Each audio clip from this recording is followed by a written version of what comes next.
Marxist communist கட்சியின் 24வது அகில இந்திய மாநாடு மதுரையில் கொடியேற்றத்துடன் தொடங்கியிருக்கிறது.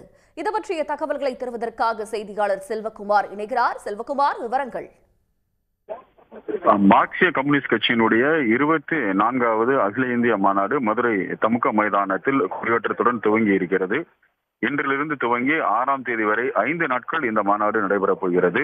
இந்த மாநாட்டில் கலந்து கொள்வதற்காக இந்தியாவில் இருந்து மார்க்சிய கம்யூனிஸ்ட் கட்சியினுடைய பல மூத்த தலைவர்கள் வந்திருக்கிறார்கள். கேரளாவின் முதல்வர் பினராயி விஜயன், பிரகாஷ் காரத், பிருந்தா காரத் மற்றும் தமிழகத்தில் சேர்ந்த மூத்த கம்யூனிஸ்ட் கட்சி தலைவர்கள் கே பாலகிருஷ்ணன், கே ராமகிருஷ்ணன் உள்ளிட்ட பலர் இங்கு வந்திருக்கிறார்கள். நிகழ்ச்சியினுடைய துவக்கமாக நேற்று இந்த கம்யூனிஸ்ட் கட்சியினுடைய வரலாறுகளை வெளிப்படுத்தக்கூடிய புகைப்பட கண்காட்சி நேற்று இதே தமுக திடலில் துவக்கப்பட்டது. இதனைத் தொடர்ந்து இன்று இந்த மாநாடுடைய முறைப்படி துவக்கமாக அந்த தமுக திடலில் வைக்கப்பட்டிருந்த கொடியினை பீமன் பாசு கம்யூனிஸ்ட் கட்சியினுடைய மூத்த தலைவர் பீமன் பாசு அந்த அவர்களுக்கு கம்யூனிஸ்ட் கட்சி கொடியை அந்த கொடி கம்பத்தில் ஏற்றி வைத்து மாநாடை துவக்கி வைத்திருக்கிறார். இதனைத் தொடர்ந்து அடுத்து பொது மாநாடு நடைபெறப் போகிறது.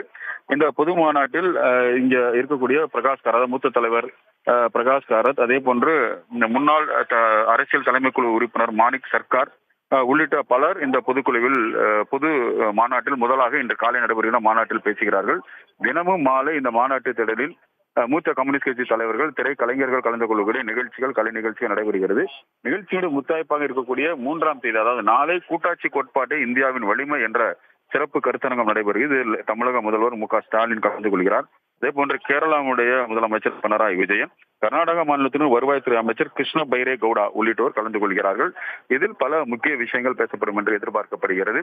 இந்த 24வது அகில இந்திய இந்த மாநாட்டில் இறுதியில் தேசிய செயலாளர் தேர்வு செய்யப்படுகிறார். அதனைத் தொடர்ந்து 6ஆம் தேதி மிகப்பெரிய அளவில் ஒரு கொடி அணிவகுப்பு மற்றும் மிகப்பெரிய அளவில் மாநாடுகள் நடைபெறும் என்று தெரிவிக்கப்பட்டிருக்கிறது.